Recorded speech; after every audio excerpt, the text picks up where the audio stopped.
దేవుని పరిశుద్ధ నామానికి మహిమ కలుగును గాక. ఓ ఫర్ టుడే వాక్య సందేశానికి మిమ్మల్ని అందరినీ ప్రేమపూర్వకంగా ఆహ్వానిస్తున్నాను. ఎలా ఉన్నారు? బాగున్నారు కదూ? మీరు వ్యక్తిగతంగా, కుటుంబంగా దినదినము క్షమాభివృద్ధి చెందాలని ఈ సందేశాలు ప్రార్థనాపూర్వకంగా మీ వద్దకు తీసుకొస్తున్నాం.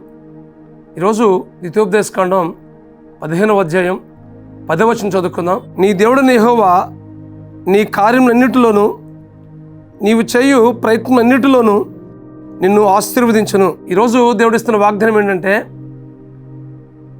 నువ్వు చేసే ప్రతి కార్యాన్ని, నువ్వు చేసే ప్రతి ప్రయత్నాన్ని నిన్ను ఆశీర్వదిస్తాడు అని దేవుడు వాగ్దానం చేస్తున్నాడు.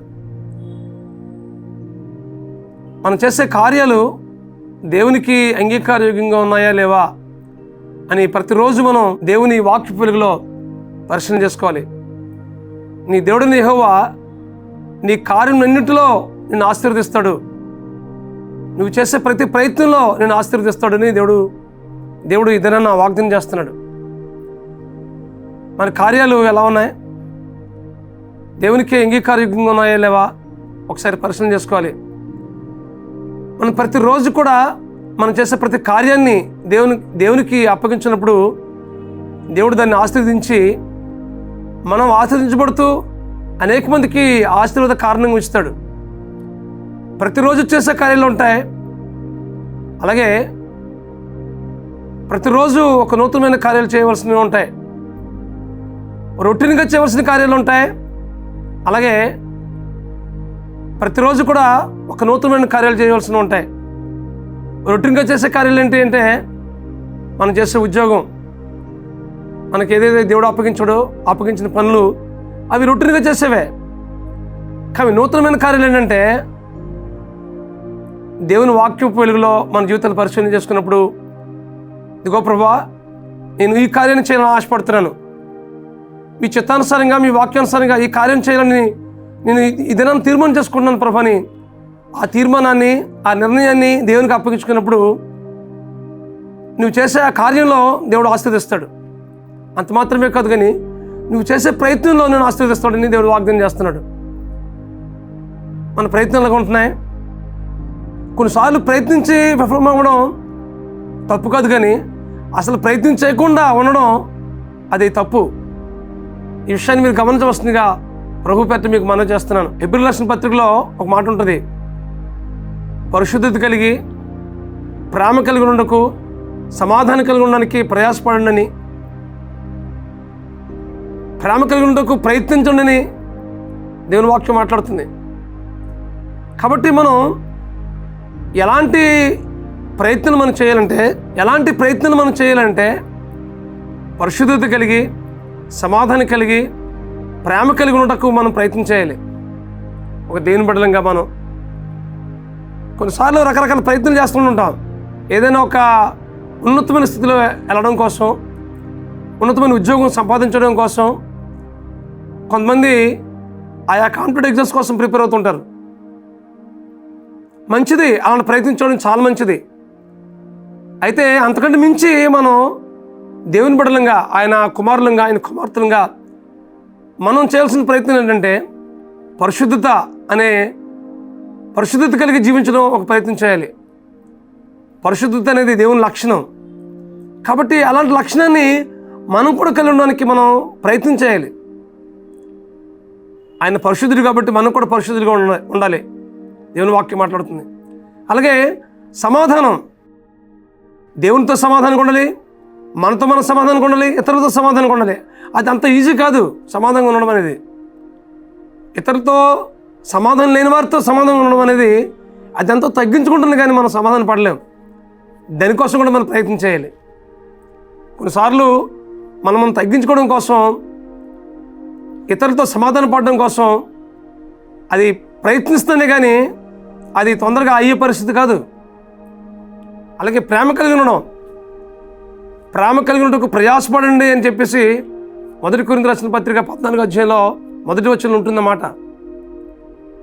అంటే ప్రేమ అనేది కూడా, ప్రేమ కలిగి ఉండడం కూడా మనం ప్రయాసపడాలి. ద్వేషించడం చాలా సులువు, కానీ ప్రేమించడం చాలా కష్టం. కాబట్టి అలా ప్రయత్నించాలి మనం. ప్రేమ కలిగి ఉండడానికి. ద్వేషించిన వారు సైతం ప్రేమించమని దేవుని వాక్యం మాట్లాడుతుంది. అంత సులువా ప్రేమించడం అనేది? ద్వేషించిన వారిని మనం ద్వేషిస్తామా, కానీ ద్వేషించిన వారిని ప్రేమించే పరిస్థితి ఎంతమాత్రం మానవ మాత్రంగా మనం చేయలేం.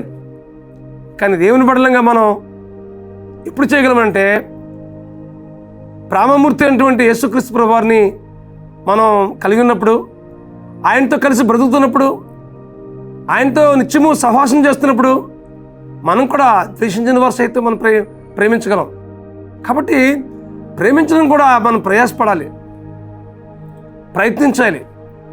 అలా చేసినప్పుడు దేవుడు మనల్ని ఆశీర్వదిస్తాడు. ఈ విషయాన్ని మీరు గమనించవలసిందిగా ప్రభు పేరిట మీకు మనవి చేస్తామన్నాను. కాబట్టి మనం చేసే ప్రతి కార్యాన్ని, ప్రతి దినాన్ని దేవునికి అప్పగించాలి. ప్రభువా, ఈ కార్యం నేను తలబడుతున్నాను ప్రభువా, ఈ కార్యాన్ని మీకు అప్పగిస్తున్నాను ప్రభువా, ఈ కార్యంలో నన్ను ఆశీర్వదించు ప్రభువా, నన్ను దీవించు ప్రభువా అని దేవునికి ఆ కార్యాన్ని అప్పగించినప్పుడు దేవుడు ఆ కార్యాన్ని మనం దీవిస్తాడు.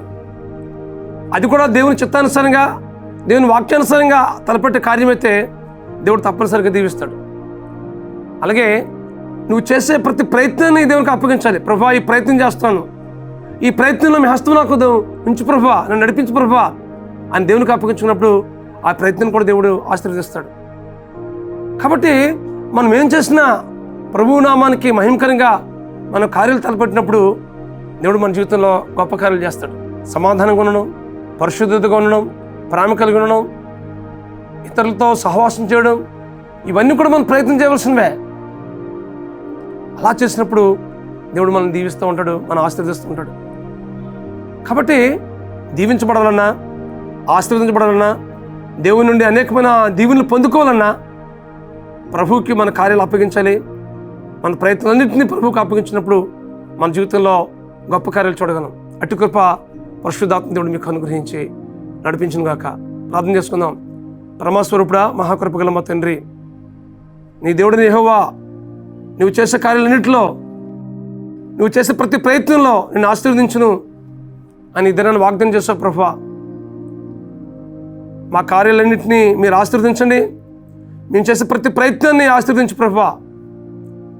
నీ కోరికను సిద్ధింపజేసి నీ ఆలోచన యావత్తు సఫలపరుస్తున్న వాగ్దానం ప్రభువా ఈ బిడ్డ ఏడలో నెరవేర్చవలసిందిగా ప్రార్థిస్తున్నాం ప్రభువా. ఏ ప్రయత్నం అయితే మా ప్రియులు చేస్తున్నారో, ఏ కార్యమైతే ప్రభువా మీ చిత్తానుసారంగా తలపెడుతున్నారో వాటిని ఆశీర్వదించి వారి జీవితంలో గొప్ప కార్యం జరిగించి మీరు మహిమ పొందమని బ్రతిమాలుకుంటూ మీ కృపగలాస్తానికి అప్పగించుకుంటూ మా ప్రభువును మా రక్షకుడునైనా యేసుక్రీస్తు నామములో ప్రార్థించి వేడుకుంటున్నాం మా పరమ తండ్రి. ఆమేన్, ఆమేన్, ఆమేన్. దేవుడు మీ జీవితంలో చేసే ప్రతి ప్రయత్నంలో, తలపెట్టే ప్రతి కార్యంలో దేవుడు ఆశీర్వదించి మిమ్మల్ని అనేక మందికి ఆశీర్వదకరంగా ఉంచింది గాక. God bless you.